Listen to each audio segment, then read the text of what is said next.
Well, this week on the For Virginia podcast, updates on Delegate Morris's felony trial for child cruelty, election laws, and gerrymandering in the courts, and updates on 2017 special and statewide elections. We've also got important environmental news and the rest of the Virginia news you need to know on our weekly news roundup coming now.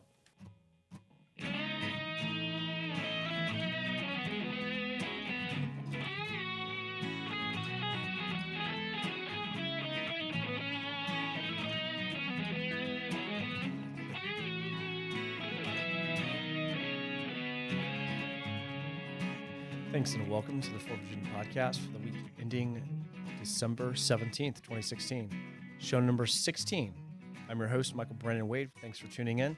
We're coming to you after a short break last week. We were in Richmond for the Democratic House caucus training. I am considering a run for the 91st seat, and we were out of town. So hope you didn't miss us too bad. Did run into a lot of great people last weekend. People running for office, current delegates, and a lot of vendors and consultants for the Democratic Party of Virginia.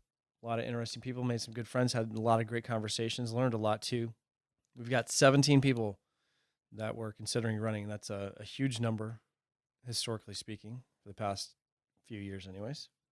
Hopefully that portends great things for 2017. We're going to keep up our end of the bargain this week. For Virginia is a state political action committee focused on supporting progressive causes and candidates at the local and state level.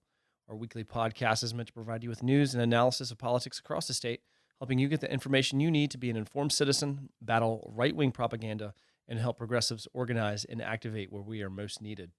We'll do our best to that end. We've got a lot of news to go through this week. Like I said, we were off for 2 weeks.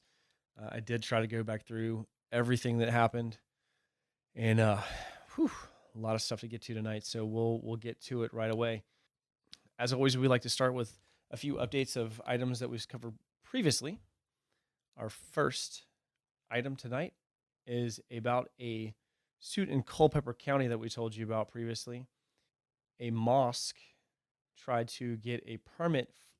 It's called a pump and dump permit, which basically means they pump into a septic system and then have it hauled off premise. They don't have a septic tank. They don't have county sewage, or whatever you want to call it, facilities. And so this thing seems to be quite common in rural parts of the rural areas in general. So you have a tank, basically a temporary holding tank. You pump it full of waste, and then somebody comes and, sucks it out and hauls it off somewhere to get recycled or treated or whatever. And this Culpeper, Board of Supervisors, I believe it was. Let's pull this up. All right, so the Board of Supervisors of Culpeper denied a permit to a Muslim congregation that wanted to build a prayer house. So apparently the county has approved 26 such permits since 1992, but denied the Islamist Center of Culpeper a permit. The suit is alleging for religious reasons. Apparently there was a lot of public opposition to this. The board's actions came despite warnings of the chairwoman's and county administrators who argued that the permit application filed was being scrutinized too closely for the wrong reasons. There was actually emails that are in question here. And here's the money quote. The suit claims that the supervisors who voted to deny the permit were influenced by a strong citizen protest against the approval of the permit. Also notes that a group of protesters in the audience cheered when the supervisors voted to deny the permit application. This was in the Washington Post and Culpeper Times, and the Daily Progress has some Facebook comments that are pretty interesting.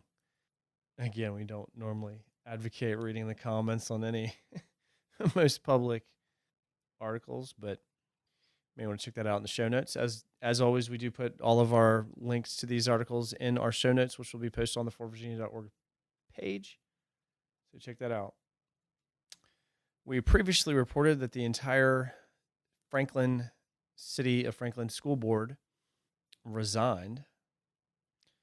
City Council of Franklin appointed 5 school board members. 3 are new, 2 are returning after resigning in November.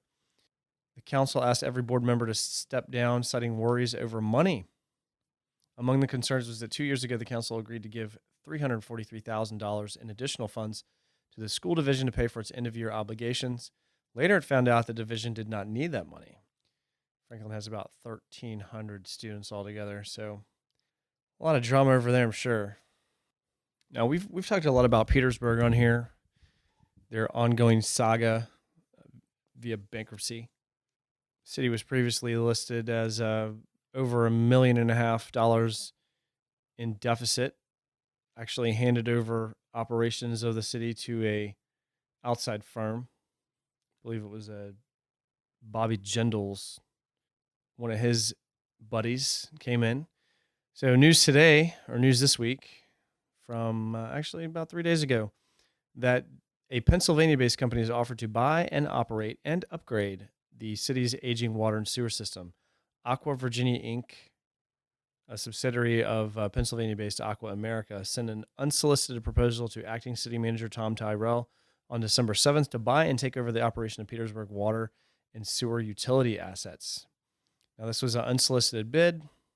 The city's utility infrastructure is a century old or older, and required upgrades may cost too much for the city to afford on its own. So Aqua desires to purchase all of the city's water and wastewater utility assets and would operate and deliver wastewater services, quote, as efficiently and cost effectively as reasonably possible, end quote.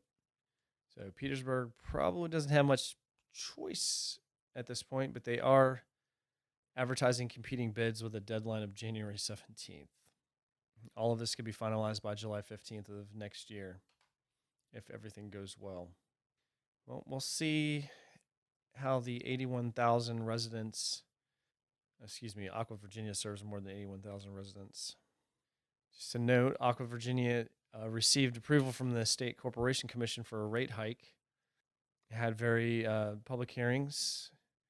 State Corporation Commission received over 1,100 written comments and had 120 people speak in opposition to the increase.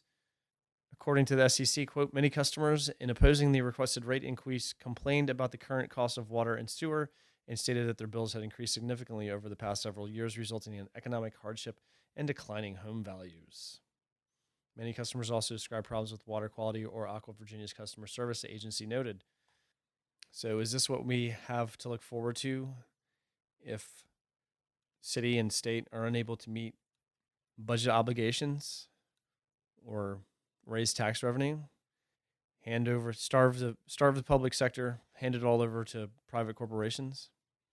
Is this going to be a thing for us now?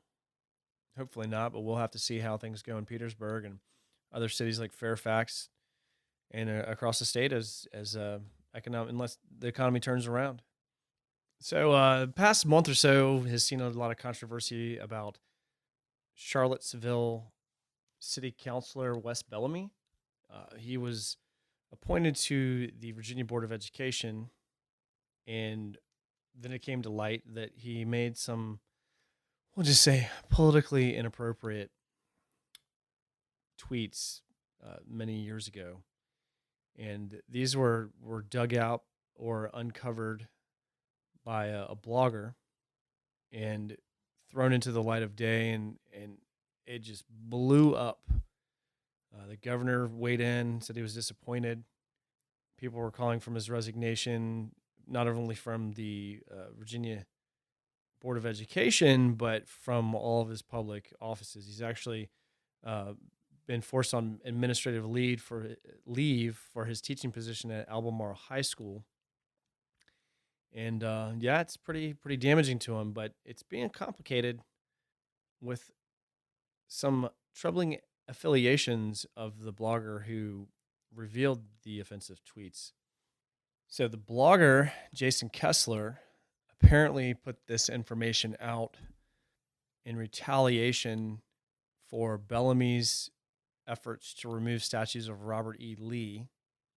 And there are some accusations that he made some derogatory comments on 4chan, the internet's basement, if you don't know, referring to Bellamy as a Dindu. Now, Dindu, apparently, I had to look this up, is a derogatory term that some people are calling the new N-word. It basically is used to refer to black people that are protesting their innocence, as in they didn't do nothing, or he didn't do anything. So apparently there was a 4chan post to a politically / POL page. Won't get too far into that. Finally have some ammo against my local vice mayor. This Dindu is responsible for trying to remove our statue of Robert E. Lee and getting Black Lives Matter to start us around town. And so they've been trying to get a petition going to have him removed from office. The creator of the post identifies himself as one of two men who led a nearly day-long legally armed demonstration outside of the Fluvanna County campaign office for candidate Jane Dittmar. Trump supporters, of course. These are the guys that sat out in their car with weapons, standing in front of Jane Dittmar's office with Trump signs. So it's just ugly all around. I mean, Bellamy's got some problems with these tweets. He's got some outrageous defense saying that they only show that he was thinking inappropriate thoughts at the time, that he doesn't hold those opinions now. But read them. Good Lord. But he did have a steady stream of supporters show up at these meetings. And quick correction about what I said a minute ago. Kessler, the blogger, was not the same individual identified in the 4chan post calling Bellamy a Dindu. That was somebody who purported to be one of the Trump supporters that sat outside Dittmar's office. Kessler did apparently make a blog post of a Pepe the Frog drawing that he made on the Freedom of Speech chalkboard in Charlottesville's downtown mall. Pepe the Frog being an icon for the alt-right, a.k.a. white supremacists, a.k.a. neo-Nazis in suits. So, just ugly all around, man. And there was a great article in the VCU paper, the Commonwealth Times, about how a team of millennials helped Richmond's youngest mayor win the election. This is about LeVar Stoney's campaign. And I want to encourage everybody who's interested in office to read this, because it goes through their plan to win the election. Obviously, LeVar had the successful campaign I think it was like a 7-way race at one point. Joe Morrissey got defeated, thank goodness. Talked about him enough on here. But it seems like just a good case study to read for anybody that's interested in running campaigns or getting involved with one, whether you're the candidate or campaign manager. So just a link up to that, commonwealthtimes.org, posted back on the 5th of December. And let's talk about Morris, Rick Morris. This guy, you've heard us talk about him before, was arrested earlier this year after one of his 7 or 9 kids, I forget, ran away from home, got picked up by Child Protective Services, and claimed that Morris had abused him, punished him by making him stand for hours in a corner as punishment for certain things. Then came allegations that Morris had assaulted his wife, I believe. Just more ugliness all around on this one. He filed a countersuit against his wife, saying that she had assaulted him. The GOP leadership asked him to resign. He has decided to chug forward. And so he finally had a hearing yesterday. Definitely want to tell you guys about this one. So right off the bat, a judge dismissed 6 of 7 felony charges against Morris, saying that prosecutors only had enough evidence to move forward on 1 count. So it was a 6-hour hearing that reporters were barred from attending. So the judge, Robert Brubaker Jr., did pass on a single count of 1 felony charge of cruelty and injuries to children. I don't know if that implies more than one, or if it's just the legalese. Actually, I guess it's the special prosecutor, Shakita Massey of Hampton. I'm not sure why Hampton special prosecutor would be involved for a case that happened across the James River in Isle of Wight. According to court documents, Morris was accused of hitting a boy with a belt and a wooden spoon, punching him, and throwing a hose nozzle at him. He was also charged with assaulting his wife several times since last year in their Whaleyville home. Prosecutors declined to pursue those charges. So the Virginia Pilot and Daily Press and other newspapers are very upset about the judge who barred reporters from the courtroom, basically because the key witness was a child, but the courtroom was not closed to the public. And so the press is arguing that, the press is there to provide information to the public, and if the public wasn't barred from the courtroom, then why should the press be? So I'm sure that's going to go back and forth. And what's even more interesting here is that Morris sits on the House Courts of Justice Committee, which actually interviews judges to determine whether they're qualified. So there's a bit of a conflict of interest here, or at least the potential for one, since the judge is elected by the General Assembly. So I don't have the information on Brubaker specifically. He may have been there before Morris was elected. But if you're a judge and you've got a state delegate that sits on the House Committee for Courts of Justice, that's somebody who would potentially have an impact on your career at some point. So a little bit crazy there. Now, just a little bit more news about Morris. And I was going to talk about this in the election news, but I'll just go ahead and skip ahead real quick. As I mentioned, GOP leadership tried to get Morris to step down, which he is refusing to do. Pulling a Jim Morrissey, if you know enough about him. Morrissey, just a bit of background, he'd actually stepped down after he was arrested or disbarred, went to jail for endangering a minor, delinquency of a minor, the woman who's now his wife. But he stepped down as a Democrat, and because there was a special election, he re-ran for the seat as an independent, won it while he was in jail. It's an amazing story. Thank God this guy's not the mayor of Richmond is all I got to say. But going back to Morris, so on the 9th, Emily Brewer of Suffolk announced that she's running for Rick Morris's seat. So she is a small business owner and Republican activist from Suffolk. She announced her candidacy for the State House of Delegates in the 64th District. Brewer owns the marketing and social media company and wine shop in Suffolk. Said, quote, "Our district needs a champion, someone willing to fight for our families and small businesses. We must support our farmers, stop regulating businesses to death, and create good paying jobs," et cetera, et cetera. Apparently adoption is going to be her focus since she was adopted herself. Quote, "It's a shame that government makes it harder to adopt a child from across town than across the world," end quote. So there's the Republican challenger. Now, I do have confidential information that there is someone interested in running as a Democrat for this seat. They have not announced. I'm not going to let the cat out of the bag yet until they say they're ready, but there is someone considering that is active in politics currently in the district. So we'll leave it at that for now. And we'll get back to the rest of the news of the 2017 and upcoming special elections later on in the show.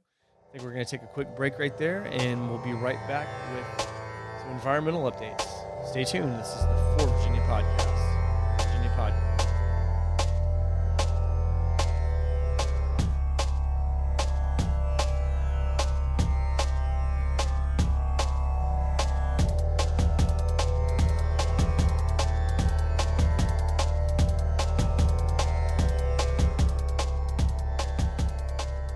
And welcome back to the For Virginia Podcast. This is Michael Brandon Wade. Thanks for tuning in tonight. I want to bring you some environmental updates.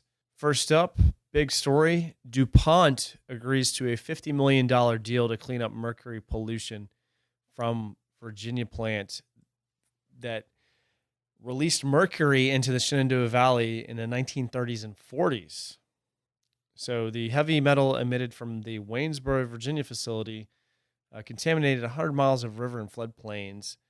And this was something that has been monitored for decades, apparently, and the mercury levels are not going down. And so Governor McAuliffe and Attorney General Mark Herring basically unveiled the deal in the Capitol this week, and apparently DuPont was more than happy to settle this deal.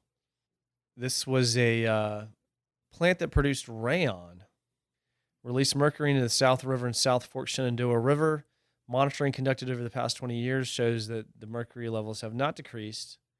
They've been working for the past 10 years to assess the damage and identify restoration projects. So DuPont will provide $42 million for projects intended to make the environment and public whole. Also bankroll renovations to the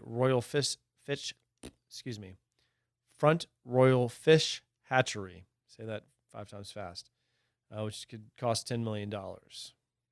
So this is the largest type of settlement in Virginia history and is actually pretty big from a national perspective. The settlement will help the state protect the environment for future generations, improve the quality of water for wildlife, anglers, paddlers, and others who use the waterways for recreation. So this was all over the news. Richmond Times, Daily News Record, and the Washington Post. And everybody's favorite power company, Dominion, will pay to connect homes near ash ponds to public water systems. So this is residents near the Possum Point power plant will get hooked up to Prince William County's public water systems after tests in nearby wells showed elevated levels of nickel, boron, and other contaminants. So this is about the coal ash retention ponds. Looks like about 8 to 11 homes have well water. The spokesperson said that the contaminants in the well still fall below state standards for safe drinking water, but he wants people to feel good about their drinking water. How nice. Fracking news. Westmoreland. City planners have recommended strict regulation of fracking. So this is an interesting take on how what they're trying to do here. So they think that an outright ban on fracking will open them up to lawsuits or unwanted attention from the gas industry. Probably not a bad assessment. And so their tact on this is to basically make the standards as impossible as possible for anyone to adhere to. Apparently, this is the same thing the King George Board of Supervisors did in August. I do remember hearing this on the radio. I think it was on Diane Rehm, actually. This is equally important. I didn't even think about posting this on the show notes, but I maybe add it. The EPA came out and said that fracking does contaminate groundwater.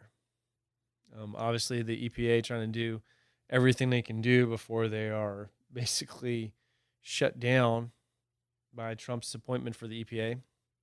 But anyways, back to Virginia. The recommendation from the Planning Commission has to go to the Board of Supervisors, who will have their own public hearing on proposed zoning amendments, comprehensive plans in January or February. John Felt, chairman of the Westmoreland Planning Commission, said after the meeting he believes a ban, quote, puts a specific target on your back, end quote, and could subject the county to legal action from the gas and oil industry.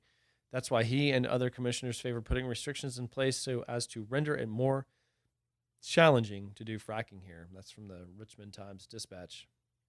Gas wells in Westmoreland would have to be at least 1,000 feet from structures or any type of waterway, and they would have to go through 2 processes requiring public hearings and special approval. Zoning districting and special exemption permits. So we'll see how that works out. And we posted this to the Facebook page about a 2,000-foot hole that is being drilled in Suffolk. Yes, Suffolk, 664. So they are drilling a hole, a $1 million hole, apparently. U.S. Geological Survey driller. So the reason they're doing this is because the Hampton Roads Sanitation District is planning on injecting wastewater into the ground. So for those of you that don't live in Southampton Roads, we have a subsidence problem, which is basically that not only is the sea level rising, but the ground is sinking. And the reason the ground is sinking is because we are using up the aquifers for drinking water and so forth faster than they are being replenished. I got to give a shout out to my high school earth sciences teacher, Mary Barlow, who told me about the Olagala aquifer out in the Midwest, which is one of the largest. And, there's only so much rain that falls, and there's only so much of it that can seep through the ground. So if we pump out more than's put in, we're going to run out. And so it's probably not that big of a deal in the Midwest or wherever. But here, all that water in the aquifer is holding the land up, sort of like a waterbed, for example, I guess would be a good analogy.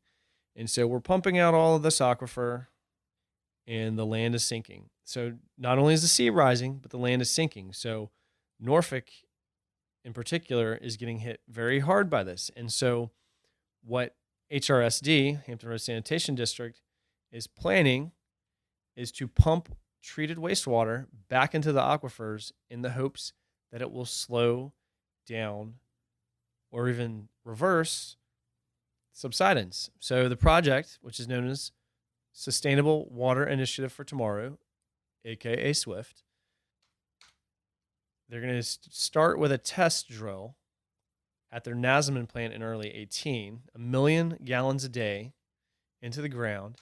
And so the hole that they're drilling in Suffolk is basically an instrument to record any changes. So if the Nazaman project is successful, then by 2013, the plant will be, HRSD will convert many of their area treatment plants into wastewater injection facilities and hopefully pump 120 million gallons into the ground.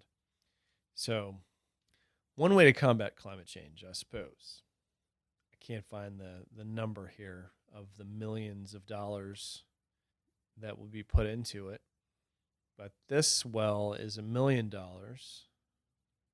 Do note from the article in the pilot that the purpose of the project is not just for the sea level rise issues, but is just to help replenish the aquifer. So if that goes well, that may be something we see around the country. But I guess it has a double whammy here.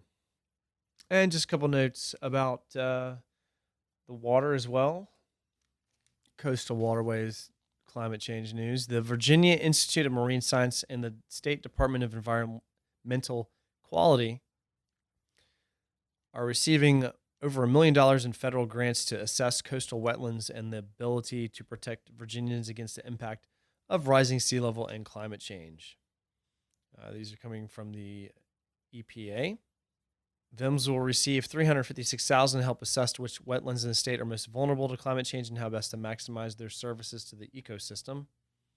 DEQ will receive $750,000 to expand on its ongoing work to identify how high-value wetlands and how to manage them. So a lot of assessment going on there. Also note, not sure if I mentioned this last week, but when I was out at the Williamsburg Lodge, there was the William & Mary's Virginia Coastal Policy Center had their conference, and one of the things they unveiled was the Virginia Working Waterfront Master Plan. And so basically what's going on is that you have a lot of watermen, waterwomen, water people, fishermen, crabbers, oystermen. Would love to use a gender neutral term there. But saying oyster people sounds weird. Anyways, so you have all these permits and such that have been doled out to these people in order to farm the waterways or fish or, farm crabs and so forth. Saw a wonderful presentation by one of the groups up there on how they farm oysters, grow them literally, put them in little baskets and move them when they get bigger and so forth. And then come back, and I think it takes 2 years to harvest them. But so you have the concerns of the watermen, and you also have the concerns of the property owners. So the private property rights versus the maritime economy, how do you balance that? Landowners don't want to look at crab pots that they have to worry about running over as they recreate, to use the term they use. If you're running your jet skis or whatever in the water, you don't want to have to worry about the crab pots, eyesore, not in my backyard, all that kind of stuff in play. And then the watermen have to make a living. So how do you manage that? Some of the questions that were raised, and not saying there were any answers, just a lot of concerns. And last note, this is kind of a mix. I'm including this under the environmental segment because it's the Atlantic Coast Pipeline. So the 600-mile natural gas pipeline is now under review by the Federal Energy Regulatory Commission, or FERC. They are expected to issue a draft environmental impact statement on the project later this month. So the start of the construction is at least a year away at the earliest. And so Dominion Resources and other contractors, suppliers, trade specialists, and so forth held a job fair 2 weeks ago. Construction for the $5 billion pipeline could start as soon as the fall of 2017. More than 200 people came to the fair, who lined up, many of whom lined up for hours outside before the start of the event. From the Daily Progress, opponents of the pipeline, including environmentalists and many people who own land through the pipeline, through which the pipeline would be laid, hope the project never gets off the ground, or at least is rerouted, with the Governor McAuliffe and state leaders, not to mention the incoming administration and President-elect Donald J. Trump. That is looking increasingly unlikely. Opponents say these pipelines pose a threat in the form of leaks and the risk of fire and explosions to those living near it, local wildlife, and nearby water supplies. Supporters say the conduit is crucial to be able to supply a consistent amount of natural gas to energy-hungry mid-Atlantic markets. The pipeline, they say, will do that for decades to come. And if we still need fossil fuel for decades to come, I will be sad. We're going to take a short break. We'll be right back. This is the For Virginia podcast. Stay tuned.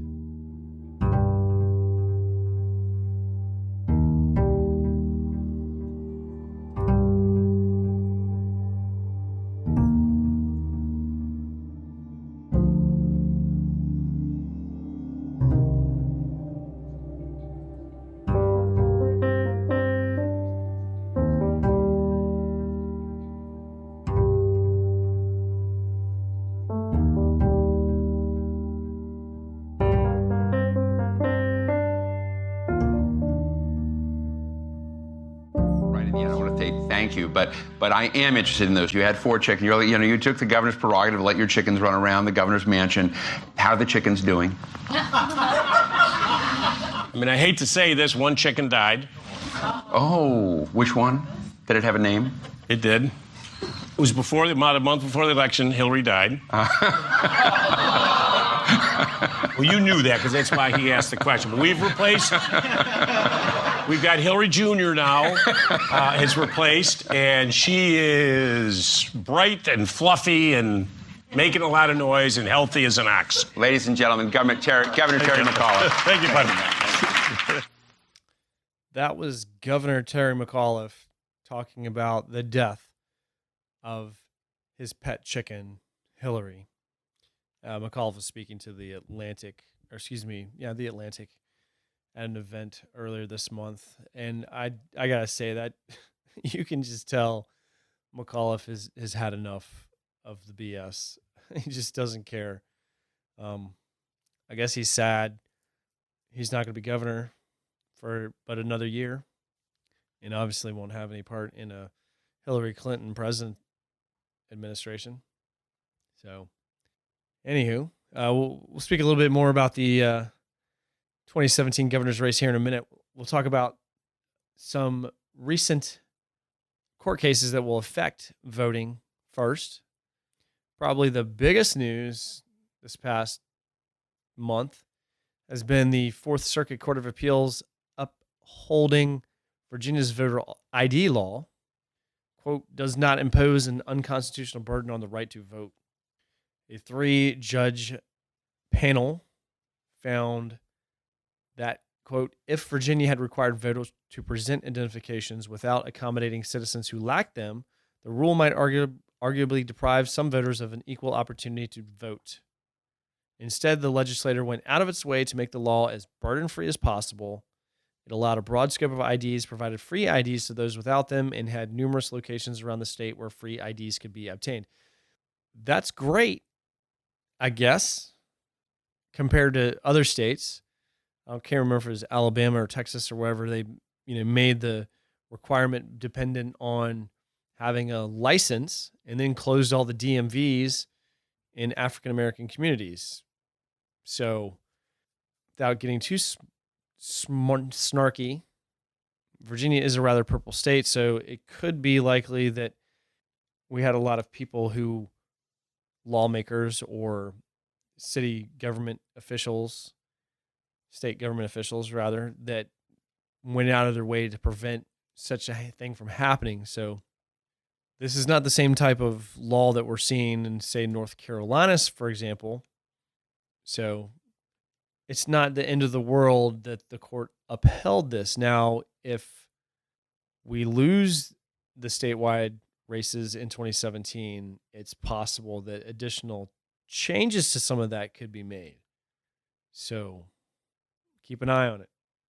Now, there was also some Supreme Court cases related to gerrymandering. Now, for those of you that don't remember, Congressman Bobby Scott, who is congressperson for the 3rd Congressional District, his district was redrawn last year after a challenge that the district was packed with African Americans. And so I'm not sure if that was the Supreme Court as well, but they had to redraw the 3rd, which affected the 2nd and the 4th and caused all kinds of chaos and so forth. Scott's still comfortable in his seat. Randy Forbes, who was the congressman for CD4, bucked out over to the 2nd, lost his primary challenge to Scott Taylor, who went on to win it. So now what's going on is that North Carolina and Virginia are in the court right now. This was last Monday, or maybe this Monday. No, it was 2 or 3 weeks ago, actually, that the state delegate districts are unfairly packed. So this actually affects the 92nd and 95th. I want to say the 95th is Marcia Price's, and 95th is Newport News, Hampton. So those were 2 that were specifically argued in court. So no predictions on my part what's going to happen there. I think it may be likely that the Supreme Court will kick it back to the regional courts with some specific instructions on how to go about that. So we'll see what happens. I'm not sure that we would expect anything to happen by next November. A lot of people that I talk to, seems that that's fairly unlikely, but as we saw with Bobby Scott's redistricting, these things can happen pretty quickly depending on what the ruling is. So special elections coming up. There were a lot of people moving on up this November. Seats getting filled, people winning congressional elections and vacating their state senate or state delegate seats. It's kind of how it works. Somebody who's a state senator gets congressional district, then they have to have a special election to fill a Senate seat. And usually that's going to be one of your delegates. So then they have a special election to fill the delegate seat. So we've got several elections happening. House District 85 is holding a special election. Virginia Beach has 2 candidates running for the seat. Cheryl Turpin, Democrat. She is very enthusiastic about her campaign plan. I mean, not a whole lot of time. I mean, literally like 30 days, 40 days to put all the stuff together. Man, Cheryl is a public servant, actually a science teacher, master's from UVA. And you got Rocky Holcomb, a Republican, longtime military guy. He's saying that the constituents of the 85th should vote for him because he'll be a member of the majority party and will be able to get things done that Turpin won't do, belonging to the minority. So the Richmond Times reporting that Lynchburg lawyer and GOP activist Mark Peake will face off against former Fluvanna County Sheriff Ryan Washington in the January 10th special election to fill a state Senate seat of Congressman-elect Thomas Garrett in the 5th. Special election is set for the day before the General Assembly session begins. Man, talk about trial by fire. We're drinking from a fire hose. GOP-leaning 22nd Senate District runs west from Goochland County to include Amherst and Appomattox counties, as well as part of Lynchburg. I think those are all the specials that are going on. So moving on to the statewide elections. I love this. The Quinnipiac poll came out this week, or Wednesday, I believe. Yep, this Wednesday. The campaign for the 2017 election of Virginia's next governor is well underway. But you wouldn't know it from the poll. Quote, this race for governor is just beginning, and none of the candidates, including Northup and Gillespie, in either party has anything approaching widespread name recognition. End quote. That's according to the assistant director of the Quinnipiac poll. Governor McAuliffe gets a 52% approval rating, and the GOP-controlled House of General Assembly, 47%, which is, I guess, well within the margin of error of 3%. So obviously, Lieutenant Governor Ralph Northam is the man, slight lead. But we've got a 4 or 5-way race on the GOP side. Political strategist Ed Gillespie was favored by 24%, followed by Rob Whitman, Frank Wagner, and Prince William Board of Supervisors Corey Stewart. The other guys had 4%. That's for the GOP nomination.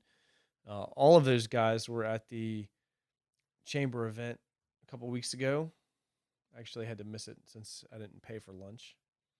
But Corey Stewart, former head of Trump's Virginia campaign, actually got fired for trying to upstage Trump, calling Republican GOP leaders a bunch of bums. I forget the exact quote, but had a little street protest and calling them names, and then got booted off the campaign. This was after the grab 'em by the you-know-what tapes came out, and everybody was jumping Trump ship. So Corey's trying to, well, he probably already did this, but give away an AR-15 rifle as a Second Amendment statement. So, but a lot of people calling Gillespie a carpetbagger, what you will. Maybe that's not the right term to use. Political strategist. Stewart was fired from his volunteer position as Trump Virginia chairman in October after he protested at the Republican National Committee in Washington despite being told not to. Hampton Roads radio show host John Fredericks, who is the Trump Virginia vice chairman, joined several other people to criticize Stewart and said, don't vote for him. Fredericks said Stewart's antics and behavior ran counter to the goal of winning Virginia and said Stewart advanced a false fake narrative that resulted in NBC News reporting that the Trump campaign was pulling out of Virginia just after Stewart was fired. So, not sure I believe that narrative so much. Might be that he told the truth and then they had to do some damage control and pull the campaign back in the state. Stewart generated attention across the state with a weekend announcement that he was giving away an AR-15 rifle as a sign of support for the Second Amendment. So Gillespie, meanwhile, is rolling out endorsements of standing senators, state senators, and businessmen.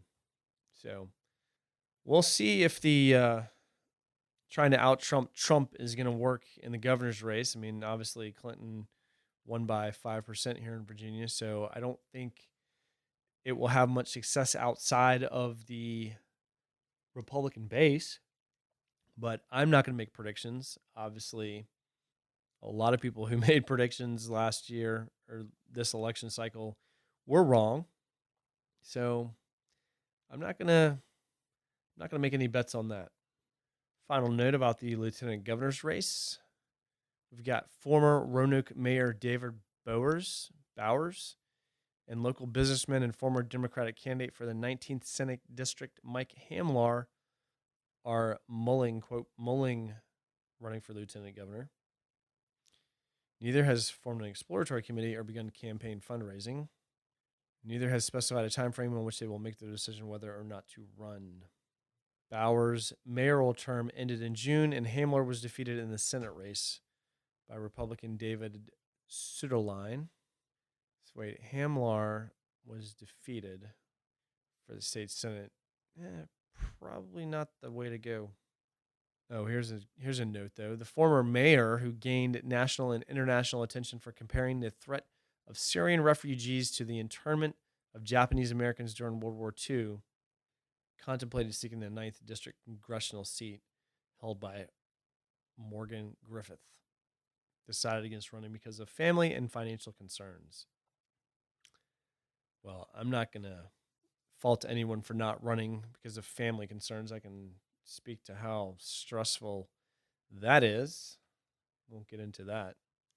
Final note on the upcoming statewide elections. This is from the Winchester Star, which reports that the local Democratic Party has 2 potential candidates lined up to run against Delegate Chris Collins of Frederick County in the November 2017 election for the 29th District.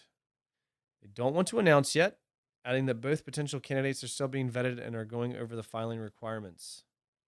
One candidate is from the city, the other from the county. Democratic County Party Chairwoman Stephanie Vaughn hopes that a Democratic challenger could cause an upset as Collins, current representative, won by courting the blue vote. There was no Democratic challenger in the 2015 election. Collins ran unopposed, though some Berg would be Mark Berg, who was the incumbent who Collins defeated in a primary. So Berg actually was a write-in. Well, we'll see how that goes. I think that's pretty much news to everybody. I don't think that they were at the caucus training that I attended, and I don't think they're on anyone else's radar at the moment. So that's probably news. So we'll see how that goes. Anyways, we'll take a short break. We're going to come back with our shame and fame. Stay tuned. You're listening to the For Virginia podcast.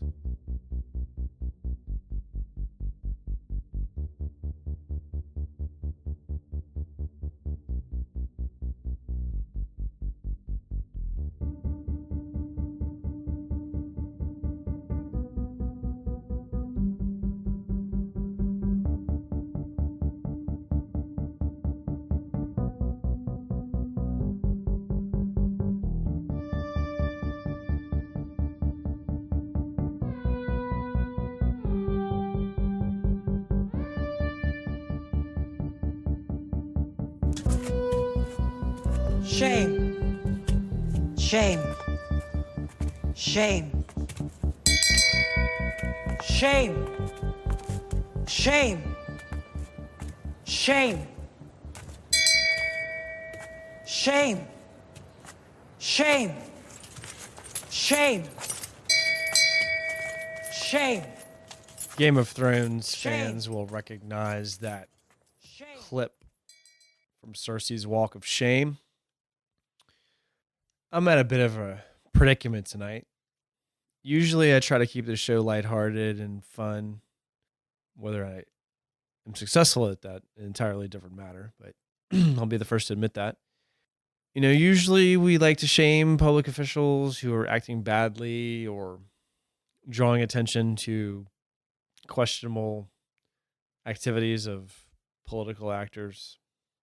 But this week I came across 2 articles that I'm even questioning whether to include in the show tonight because they are horrible in a way that I can't describe, and I'm not sure I even want to subject people to it. On the one hand, on the other hand, they're not really political per se. One of them kind of is, but I don't want to get into the details of it too much, just because it doesn't seem like it contributes anything to the show. But on the other hand, I feel obliged, almost compelled to touch on it because of who it affects. but I'll try, and then we'll get back to the lighthearted stuff. So the first one reported by the pilot is in regards to an unlicensed daycare where an infant died. So a 4-month-old girl was pronounced dead at the scene of this unlicensed daycare from SIDS, is what they were saying. There wasn't any abuse there, but when police officers arrived at this house, there were 17 children inside and outside of the home. Half were under 2, many were crying.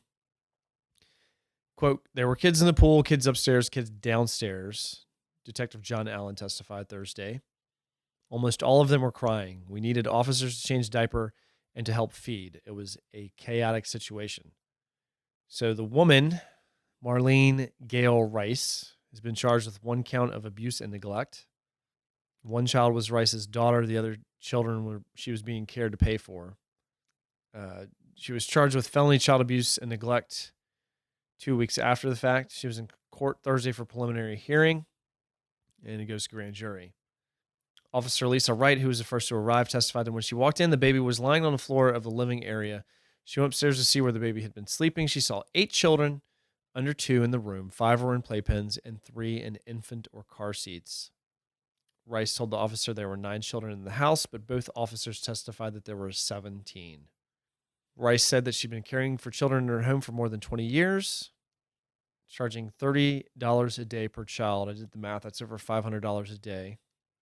Patricia Meyer, a licensing administrator for the State Department of Social Services, testified that home daycare operators must be licensed if they are responsible for more than 4 children not related to them.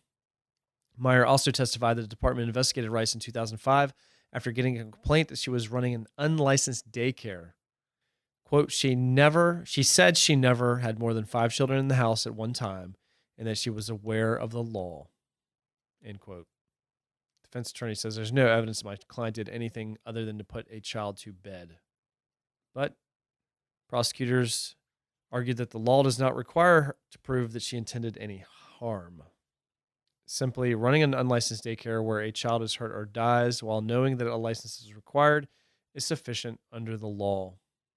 So that was the mild story. The other story reported by the Roanoke Times details sex abuse and just a fail by social services. I'm not going to get into the details. It involves 2 girls, ages 3 and 8, thousands of cockroaches and insects, child abuse, neglect, sexual abuse. I don't want to ruin anybody's day any further than that, but I want to focus on the Rockbridge Area Department of Social Services. So from the Roanoke Times, what social services did remained out of public view in part by necessity to protect the privacy of the underprivileged and mistreated who sought help from the agency. Now, that changed in July after a 3-month internal review of the department. The regional office released a scathing report that found some employees regularly cut corners and skirted state regulations on the way to protecting children from harm. Evidence that a former supervisor fed reports of child abuse and neglect into a paper shredder before they could go to the Child Protective Services unit for assessment. Cases in which children were abused and neglected in homes that had previously been reported to social services. The death of a 3-month-old girl in a home that earlier had been identified as a high-risk home by the department, which took no further action. And again, I'm not going to get into the details of it. All I wanted to say when I read this was that the world needs good foster parents. If you are a foster parent, God bless you. If you've adopted someone, you've made the world a better place. Because after reading about the things that this guy, Robert Eugene Clark and Samantha Simmons, did to these poor girls, I just have to give my daughters an extra tight hug because it is just completely unfathomable to me that any human being could do this to a child. And again, the reason I'm covering this in a political podcast, I guess, on both of these stories demonstrate why we have government, or why we're supposed to have government. When you have the daycare provider, unlicensed, I mean, to all intents and purposes, according to the mother that dropped her child off at this house, she never saw more than 5 kids in the home, but again, she never went past the foyer. 17 kids in the home. You have an agency, granted it's a regional or local office, whose sole purpose is to protect children from harm and abuse, not only failing in their mission, but actively undermining it. But again, it's things like these, cases like these, which is why I think we need strong government. We need people in government that believe in what government can do, not people who are opposed to the idea of government or an agency's mission.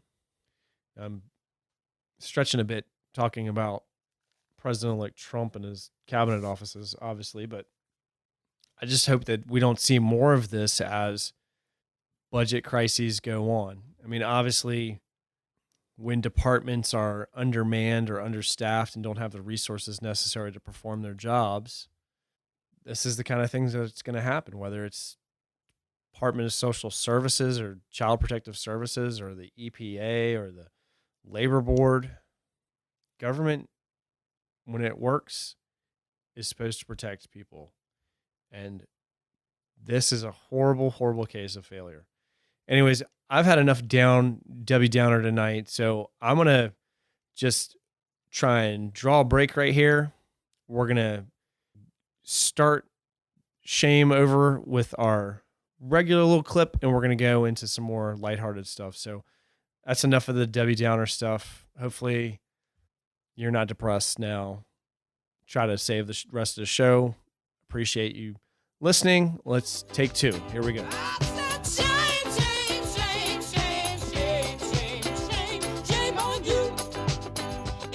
All right, so got two great stories here. Not sure which one to start with, but I think I'm going to go with the deplorable. So from NBC Washington, Channel 4, a Virginia nightclub was threatened after refusing to host a pro-Trump deplorable. So best part about this is the party organizers sold more than 500 tickets without ever signing a contract. No handshake, anything. So the nightclub decided not to host the inauguration party called the Deplorable. Deplorable organizers say that the booking was canceled because they caved to pressure from Clinton supporters, but managers say they never had a contract, never had a meeting in person, handshake, nothing like that. I mean, I've hosted a little small event for like 70 people this June, the For Virginia post-convention reception. And I mean, I had to jump through so many hoops. I had to sign a contract and then just trying to get the food organized. Like, I must have talked to that guy like 15 times before the night of the event. He probably had enough of me, but the fact that these people sold 500 tickets before they even had like the place confirmed, oh man, that is something else. Anyways, second story. Not sure this one's better or worse, but Radford fraternity suspended amid claims of goat abuse. It's from the Roanoke Times. Radford University placed 4 fraternities on interim suspension Monday after investigating claims a juvenile goat had been abused. I'm not laughing at goat abuse. I'm laughing at Radford fraternities. Let's get that squared away there. This is just too good. School officials sanctioned Delta Chi. Sorry, I'm probably mispronouncing that. Wasn't a frat. So Delta Chi, Sigma Pi, Lambda Phi, and Alpha Sigma Phi after consulting the chapter's national offices and interviewing witnesses who had come in contact with the goat. Quote, the animal's whereabouts remained a mystery to Radford City Police as of press time on November 5th. Authorities have been searching for the goat for days. No one has been charged with the crime, but animals are barred from Radford campus unless they're service animals. FYI. An online petition started by a woman who appears to live outside Virginia has gathered more than 400 signatures calling for the goat to be freed, titled Free the Radford Frat Goat. The petition alleges, quote, it is highly suspected that the goat is being raised by pledges in order for them to then kill it as an initiation into the fraternity. I swear to God, guys, just find some sorority parties to go to or something for the love of God. That's our shame for the week. So, as usual, let's end with some fame. Here we go.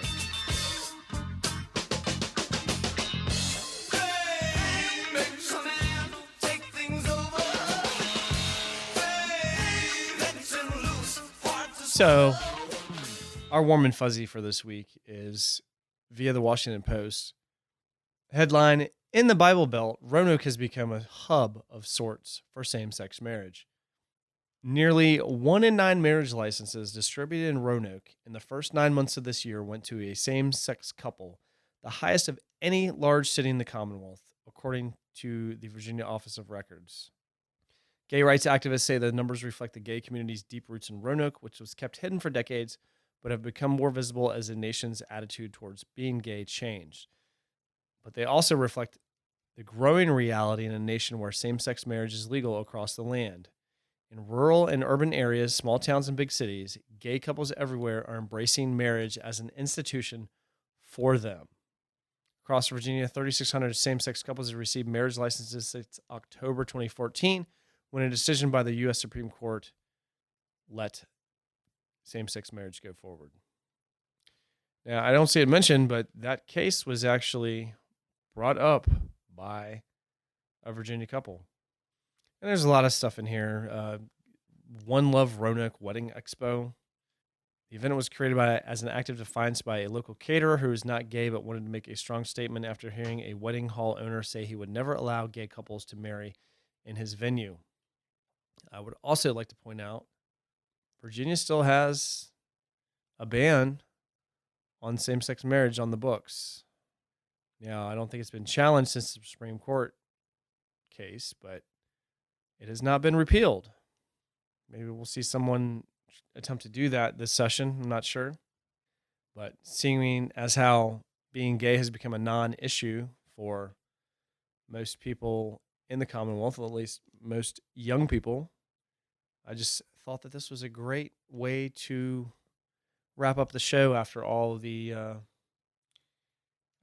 other horrible stuff that we reported on this week. So consider that your unicorn chaser for the week. You're welcome. I do want to end the show with one more note about what's going on in North Carolina. Posted an article to my personal Facebook page, which was shared over, I think, 20 times at this point, which is like the most I've ever seen. But I think we've talked about the governor's race over there. It was a close election. The incumbent governor, who's the one responsible for the transgender bathroom bill, lost, but didn't concede and tried to fight and claim voter fraud and attempted to pull all this shenanigans in order to hand it over to the legislator in hopes that they would appoint him governor. But he did concede. And so now it looks like North Carolina is going to have a Democratic governor, and also looks like they appointed a liberal judge to the state Supreme Court. In response, the North Carolina legislature has started a special session in order to revoke most of the executive and judicial powers of those two seats in order to strip any power from the incoming governor. And there's been a lot of words back and forth, People are lawyering up on both sides. And some people, myself included, consider that an attack on democracy.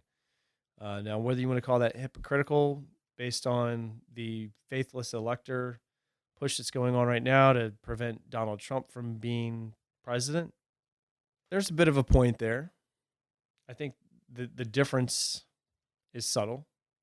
One being that Hillary Clinton did win the popular vote by over 3.5 million votes or 3 million votes. The governor of North Carolina also won by more than 10,000 votes, I believe it was. So yes, there's a bit of political ploys on both sides of the house there. But I think in North Carolina, it's a little bit different because we're talking about the popular vote there. They don't have an electoral college. It's a straight popular vote, and they're playing sour grapes. They're trying to flip the game board over. And in response, we saw a lot of protests this week.